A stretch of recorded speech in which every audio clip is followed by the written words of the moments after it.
कौमी असम्बली में सरकारी हकीम का चर्चा और कह कहे। बैरिस्टर गौहर अपने अरकान के खिलाफ हुकूमत से मिल गए।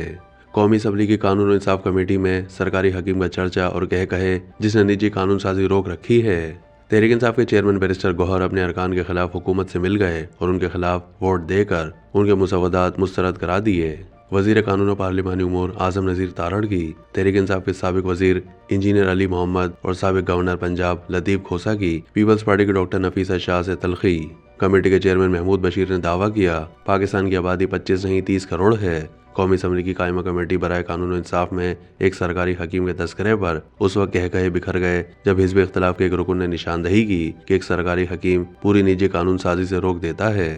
कबल अज़ीं सुन्नी इत्तेहाद कौंसिल यानी तहरीक इंसाफ के अरकान की निजी कानून साजी में उन्हें शिकस्त हो गई, जब उनके साथी अरकान ने हुकूमती अरकान का साथ देकर उन्हें शिकस्त से दो चार कर दिया। यूं उनके मुसव्वदात मुस्तरद हो गए। कानून के मुहर्रिक ने मुश्तइल होकर कहा कि पार्लियामेंट को ट्रक की बत्ती के पीछे लगा दिया गया है। कोई अमर आया तो ये इसे मंजूर करा लेंगे और इसके साथ साजबाज कर लेंगे।